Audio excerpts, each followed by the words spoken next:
წალკიდან ჩამოსული ეკომიგრანტები დღეს დილიდან აჭარის მთავრობის სახლის წინ მთავრობის თავმჯდომარესთან შეხვედრას ელოდნენ.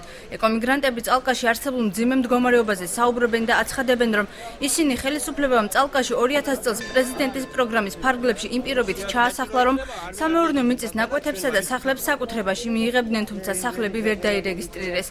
საბერძნეთიდან ჩამოსულმა მეპატრონეებმა კი ისინი გამოასახლეს. ეკომიგრანტები საკუთარ საცხოვრებლებს ბათუმში ითხოვენ. Შიხშია შესული ეს ჩვენი მდგომარეობა. სახლები არ აგვაქვს, მიწები არ აგვაქვს. არანაირი ცხოვრების საშუალება ჩვენი არ გაგვაჩნია. იცით რა არის? ყველაფერი უნდა ითქვას. ისეთი მდგომარეობაა დღეს და ისეთნაირად დაბლოკვილი ვართ ეს აჭარელი მოსახლეობა. მე არ მინდოდეს მეთქვა, მაგრამ რომ არ თქვა ისიც არ შეიძლება. ისეთი დაბლოკვილი ვართ, რომ ჩვენ მიცვალებულსაც ვერ მარხავთ წალკის რაიონში. აჭარის მთავრობის აპარატში ეკომიგრანტებს პრობლემების შესასწავლად კომისიის შექმნა და რეგიონის ხელმძღვანელობასთან შუამდგომლობა შესთავაზეს.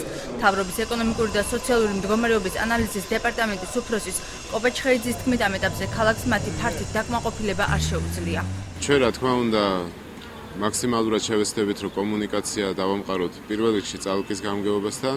მეორე დღეს უკვე პრემიერის მიერ გაცხადდა, რომ მან მისცა დავალება მინისტრ ბატონ დარახველიძეს, რომ შეიმუშაოს კონკრეტული გზა ამ პრობლემების მოგვარებისთვის. ამიტომ წინსწრებ განცხადებებს ახლა ვერ გავაკეთებთ. უბრალოდ ფაქტი ერთია, რომ ხელისუფლება იწყებს ამ პრობლემებზე მუშაობას. ეკომიგრანტები აპარატის წევრებთან შეხვედრითა და შემოთავაზებული პირობებით უკმაყოფილო დარჩნენ. საქართველოში ქართველის ადგილი არ არის, მათ შეხვედრა ამ სიტყვებით დატოვეს.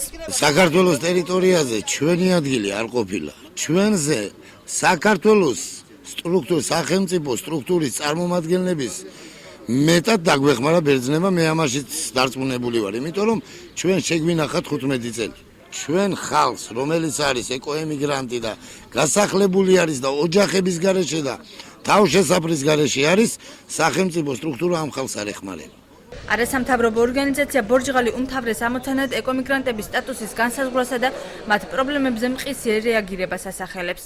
პირველ რიგში აუცილებელია საკანონმდებლო ინიციატივა, კანონმდებლობაში შევიდეს ცვლილებები, რომლის მიხედვითაც მოხდება ეკომიგრანტის სტატუსის განსაზღვრა და ამას მოყვება უკვე სტრატეგიის შემუშავება. წალკიდან ჩამოსული ეკომიგრანტები პრობლემების კონკრეტულად გადაწყვეტამდე დაშლას არ აპირებენ.